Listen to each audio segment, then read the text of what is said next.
On est prêt? Parti. Bonjour madame. Bonjour monsieur, je viens pour ma mère, elle est hospitalisée là, elle sort tout juste. Et je vais la prendre avec moi parce qu'elle n'y arrive plus trop et c'est compliqué je trouve maintenant. Oui. Voilà son ordonnance. Merci et voilà beaucoup. sa carte vitale. Pas de problème. Ah, elle a 65 ans? Oui. D'accord. Merci. Est-ce que vous m'autorisez à consulter le dossier pharmaceutique de votre maman? Ah oui bien sûr, Pour je voir trouve un qu'elle avait petit déjà beaucoup de médicaments, puis là le cardiologue en a rajouté. Alors, parce que quand elle était essoufflée, elle a eu ses jambes qui ont gonflé, et je crois que c'est son cœur qui fonctionnait pas bien. Ça a commencé à peu près il y a 1 an. Oui, Après sa chimiothérapie pour sa leucémie, alors là la chimio a super bien marché, je crois qu'elle est guérie. Mais par contre, voilà, on traite d'un côté, ça repart de l'autre. Et donc du coup, bon, l'oncologue vous avait bien prévenu, mais c'est compliqué maintenant.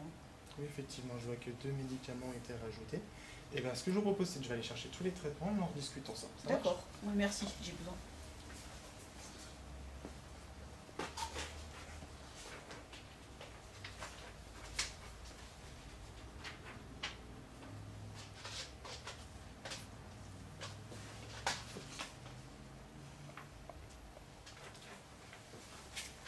Est-ce que vous voulez qu'on fasse un point uniquement sur les nouveaux traitements ou on refait la totalité? Je crois que vous pouvez tout m'expliquer parce qu'elle était chez elle avant, là maintenant je vais m'en occuper plus.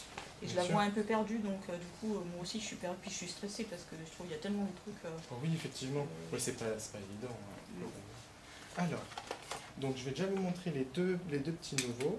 Donc c'est celui-ci. Ah mais celui-là je le connais, mon beau-père il en a, mais parce qu'il est diabétique. Elle est diabétique en plus? Non. Non, ce médicament a 2 indications.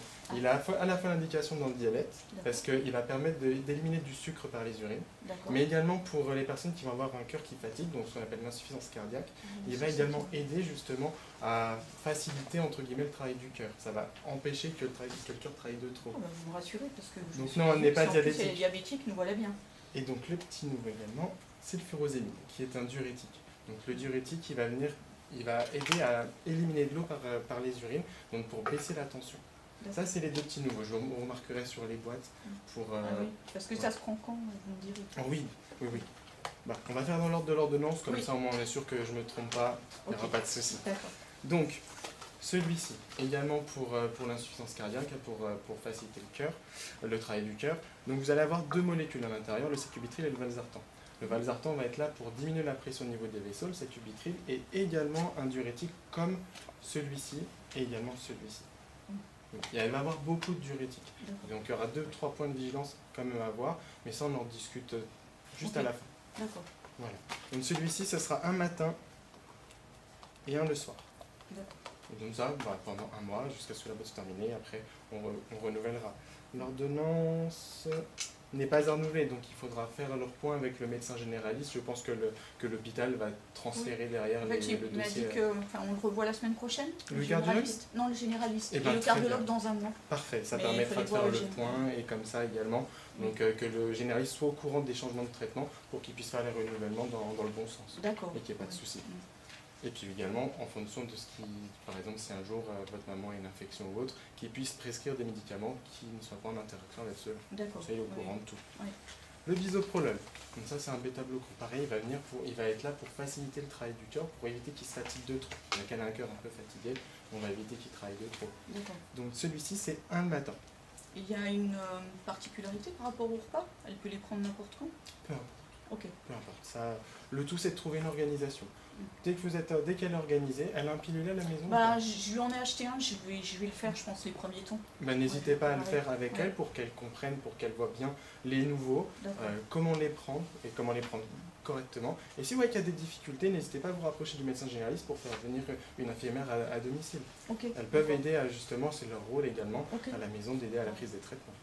La spironolactone, donc un autre diurétique, donc comme celui-ci et comme le sacubitril qu'il y avait également à l'intérieur. Donc celui-ci, c'est une fois par jour.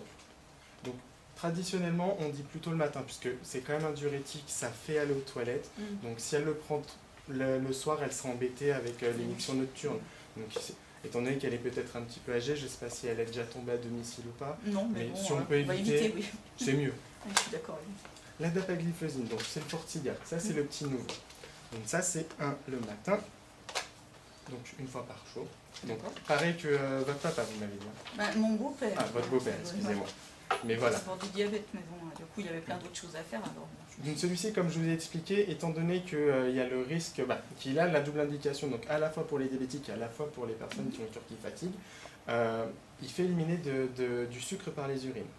Donc malheureusement, il y a le risque derrière de mycose ou d'infection urinaire. Il faudra bien faire attention, surtout les premiers temps, à la toilette après la miction. Donc de bien faire une petite toilette, pas forcément repasser à une toilette complète à la douche, mais du moins voilà, bien s'essuyer pour éviter le risque de mycose, et ce seront des choses à surveiller. Ça peut arriver, c'est un effet très fréquent, mais voilà, surtout sur une âme un petit peu fragile, une infection urinaire qui remonte au niveau des reins, elle a déjà plusieurs médicaments qui vont jouer sur les reins, ce serait dommage, ce serait prendre beaucoup de risques quand même pour quelque chose qui pourrait être résolu avec juste des précautions d'hygiène. Oui, bien sûr. Et ensuite, le Lasix, qui sera le dernier, donc ça paraît un des petits nouveaux. Donc c'est 2 comprimés à prendre s'il y a des signes congestifs. Donc les signes congestifs, globalement, c'est si elle sent qu'elle est essoufflée, elle est fatiguée, qu'elle a les jambes qui gonflent, c'est que le traitement n'est pas forcément bien équilibré ou qu'il y a eu des variations. Donc derrière, à faire un petit peu attention. Voilà. Oui, du coup, il faut que je la suive drôlement. Qu'est-ce qu'il faut faire pour que... Comment je verrai, moi, que ça s'aggrave, sa maladie? Eh bien, déjà, elle sera essoufflée assez rapidement. D'accord. Donc déjà, ça, c'est le premier signe. Mais également, des choses qui peuvent être très intéressantes, surtout à faire au début, puisque là, finalement, on sort vraiment d'une crise, il y a là une modification de traitement, c'est de la peser régulièrement. Ah, ils m'ont dit à l'hôpital, il fallait qu'elle se pèse au début tous les jours, puis après, 2 à 3 fois par semaine. N'hésitez pas à acheter un petit carnet et vous notez. Ouais. Ou alors, si vous êtes à l'aise avec les tableurs informatiques, Excel, ça sort de super courbes. Mais voilà, c'est uniquement si vous êtes à l'aise avec l'ordinateur. Et n'hésitez pas à marquer et à la peser régulièrement. S'il y a des grosses variations de poids, c'est de l'eau. Donc c'est qu'il y a ces problèmes congestifs. Oui, c'est ce qui explique ces gens. Voilà. C'est ce qui expliquera ces gens. Voilà. Et puis au quotidien, je peux faire des choses pour éviter justement qu'elle gonfle là? Eh bien déjà, diminuer les apports en sel. Le sel... Ah mais je voulais vous demander d'ailleurs, je voulais acheter du faux sel, là, du sel de substitution. On m'a dit que vous aviez du sel Du sans sel de potassium? Peut-être, oui, je sais pas. Alors, je ne sais pas si j'en ai... Mais je pourrais lui en donner ou il faut faire autre chose? Oui, le sel de potassium peut être un substitut, effectivement. Mais ça va avec ces traitements? Ou est-ce qu'il faut que je fasse autre chose, je fasse attention à autre chose dans la nourriture? Elle aura quand même des traitements qui vont jouer sur la kaliémie, donc le potassium. Donc globalement, elle sera quand même malgré tout suivie. Elle aura certainement des prises de sang régulièrement. À l'hôpital. Mais si c'est utilisé convenablement, pas trop en excès, les sels de potassium n'ont normalement pas à modifier l'équilibre homostasique, donc l'équilibre qu'il y a au niveau du corps. Il faut mieux utiliser ça que du sel normal alors. Ah bah quitte à choisir, s'il faut en choisir un, utilisez plutôt celui-ci, mais sinon si vous pouvez éviter, juste les épices. Les épices sont des exhausteurs de goût, dans l'alimentation ça n'aura aucun impact, ça n'aura aucun impact sur sa santé, par contre dans l'assiette c'est toujours mieux. Donc c'est mieux ça que le sel. Oui, quitte à choisir, faites-les... le mieux ce serait juste épicer, donc mettre des petites épices, et sinon si vraiment il y a une aversion, derrière passer au sel de potassium. Et puis il y a des aliments qu'il ne faut pas que je lui donne? Non, globalement, je réfléchis. Tout ce qui sera salé finalement. Donc éviter peut-être tout ce qui sera salaison, les charcuteries, les choses comme ça, ou avec parcimonie, puisque il faut quand même se faire plaisir dans la vie. Toujours avec parcimonie, il ne faudra pas non plus manger le saucisson complet. Ok, très bien. Mais sinon, normalement, il ne devrait pas y avoir de complications particulières. Concernant les traitements, est-ce que vous aviez d'autres questions? Là, elle avait diminué la posologie d'un des médicaments, là, Tristol, je crois, parce qu'elle avait un peu des vertiges, je crois. Ah oui. Mais donc, du coup... je lui ai acheté un autotensiomètre. C'est très bien. Ça permet de contrôler la tension à la maison, puisque finalement, certainement que c'était la posologie du valsartan, qui est un antihypertenseur, qui pouvait jouer justement et donner des petites hypotensions et donc ces vertiges. Mais si vous avez un appareil d'automesure à la maison, pareil, là sur le début du traitement, faites-le régulièrement et pareil, notez-le dans un carnet. Soit dans le même, soit dans un autre carnet. C'est quoi qu'elle donne au médecin. Et parfait. D'accord. Et puis, avant que j'oublie aussi, je voulais vous demander une boîte d'ibuprofène. C'est pour vous, c'est pour elle? C'est pour ma fille qui a 15 ans, parce qu'elle a des douleurs de règles. D'accord. Et donc du coup elle a vu avec le médecin, elle a essayé, il lui a bien expliqué tout et ça a bien marché. Donc il faut que j'en ai une boîte pour le mois prochain, quoi. Ok, d'accord.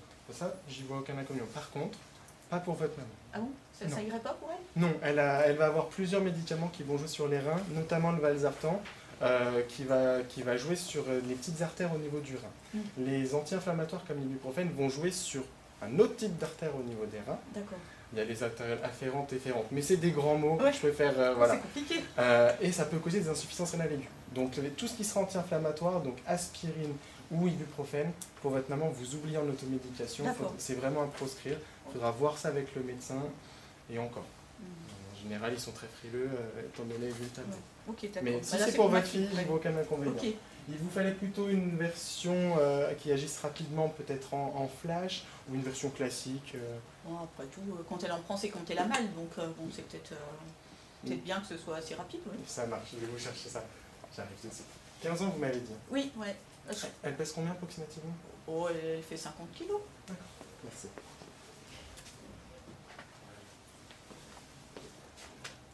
C'est ceci. Par contre, voilà, je réinsiste. D'accord. Pas pour votre maman. Ok, oui, très bien. J'ai compris. Merci. Pour ma maman, il faut que je vous demande. Ou au médecin. Ok. Donc un comprimé 3 fois par jour si besoin. Ok, très bien. Concernant votre maman, je vois qu'elle a 65 ans et que finalement, elle a maintenant, avec ses nouveaux traitements, elle dépasse les 5 molécules. Ce qui peut être intéressant de faire, si vous voyez qu'elle est un petit peu perdue, c'est ce qu'on peut faire un bilan partagé de médication. C'est un grand mot pour dire, en gros, une consultation de pharmacie. On prend rendez-vous ensemble. Et avec les analyses et les ordonnances, on fait le point ensemble pour savoir si tout est bien compris, si des choses doivent être clarifiées, s'il y a des effets indésirables à notifier au médecin. Et ça permet de refaire le point sur tous les traitements et sur l'automédication, histoire de partir sur de bonnes bases. C'est intéressant ça, je savais pas. Oui, c'est dans nos nouvelles missions, c'est assez récent, mais ça peut être intéressant de le faire, c'est totalement pris en charge par la sécurité sociale, il n'y a rien à régler. Mais je vais lui dire, quand elle ira mieux, c'est une bonne idée ça.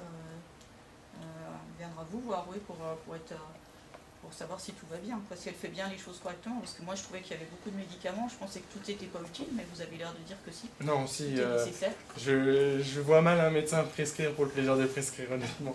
Mais en tout cas, on peut refaire ces petits bilans ensemble. Ah oui, vous pouvez même venir si vous le souhaitez. Donc, du coup, je pense que ça va être aussi compliqué, donc heureusement que vous êtes là. Hein. Non, mais vous pouvez même venir si vous le souhaitez avec, comme ça on fait le point ensemble.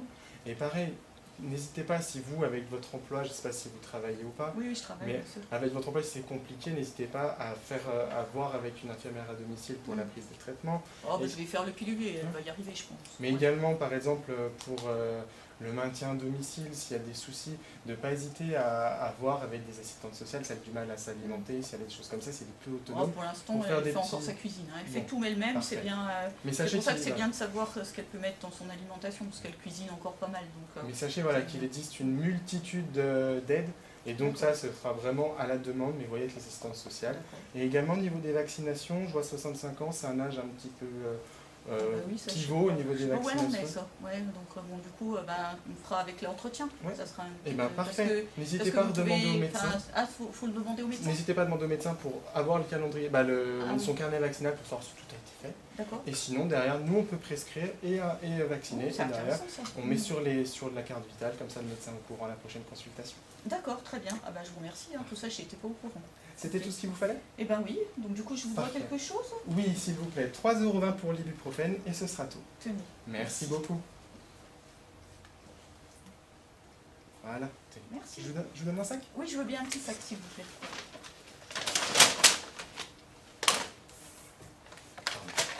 Et l'ordonnance. Voici. Merci. Passez une bonne journée. Merci. Au revoir. Au revoir.